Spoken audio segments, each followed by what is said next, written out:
Scott Morrison is the 30th Prime Minister of Australia and the first Pentecostal to hold the office. During his term, the United States and Australia forged a deeper bond, and now he's written a book about his experience on the world stage. Recently, he spoke with John Jessup about how his faith laid a firm foundation for his success as a leader. Everyone has to play by the rules in this country.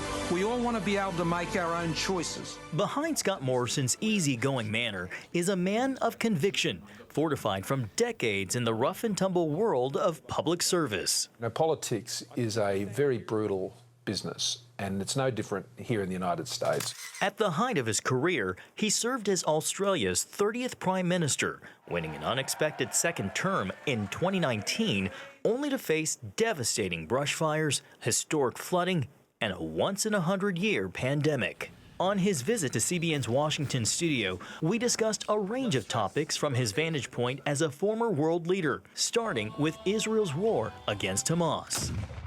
Israel has every right to defend itself. Every time I talk about this, I say October 7 as many times as I can, because I think the world is forgetting at a time when they're facing the biggest wave of anti-Semitism we've probably seen in decades. I certainly won't abandon them, and I know so many Christians around the world won't abandon them and will stand with them as well. And we should pray for them. We should pray for the people of Palestine as well, that they will one day have a government that cares about their health and welfare and their education of their children, rather than building tunnels and launching terrorist attacks. Do you agree with the calls for ceasefire to end? I never have. It would have to be on terms that were acceptable to Israel. Why did you make the call to stand with Ukraine? For the same reason that I stood with Israel. As I said, what Russia is doing, Iran is sympathetic to, China is sympathetic to. They are all working together. They may not be have the history of friendship between those countries that we have, say with Australia, United States and the United Kingdom, but their goals are the same, and that is to undermine the United States, to undermine the rules-based order, which is an order that favours freedom. And for Australians, that means keeping a close watch on one of its regional neighbours, China. And it's finding a connection and alignment with Russia, with Iran, with North Korea. They basically want the rule of power, not the rule of law. That led Morrison to push for a new military alliance called AUKUS. Which is a funny sort of sounding name, but it is a partnership between Australia, the United States and the United Kingdom, the three most trusted friends in the world. And it's about ensuring we have the defence capabilities and the new technologies in defence that enables us to provide a credible deterrent. As leader of Australia's Conservative Liberal Party, Morrison received wide praise for navigating the COVID outbreak with lower fatalities than other countries and shoring up support for mental health. And those services help people. They got them through. Suicide rate fell by 7.5% for 2 years running. The great challenge was everything that saved lives also trashed your economy. My concern was that could produce a bigger epidemic than the pathogen. Morrison, the country's first Pentecostal Prime Minister, reflects on the highs and lows in his book, Plans for Your Good, referencing the Old Testament prophet Jeremiah.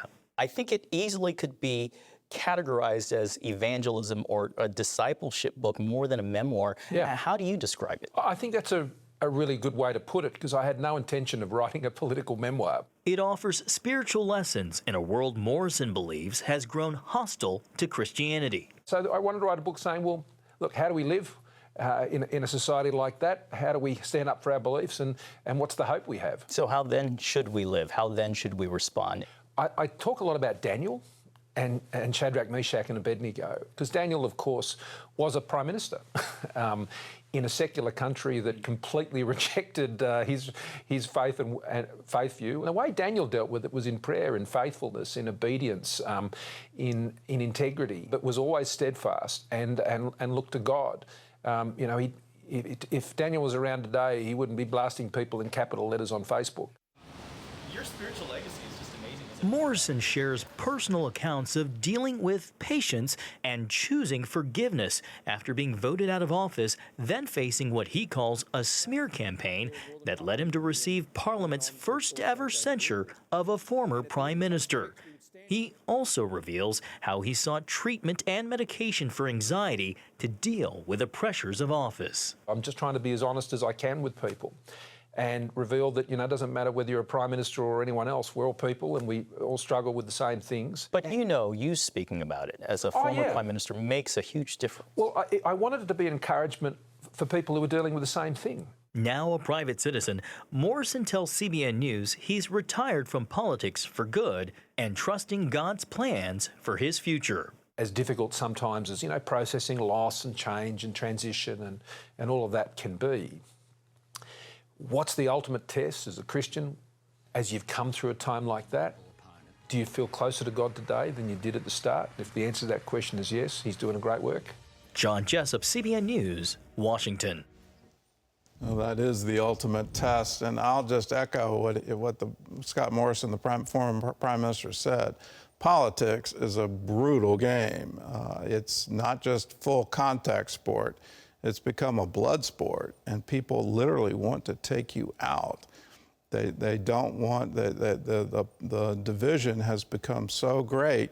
You can't fellowship, you can't come to agreement, you can't break bread together, you can't pray together. All of these things are dividing us, and it's not just here in America, it's around the world. There seems to be a concerted attack on democracies and also a concerted attack of people of faith participating in government.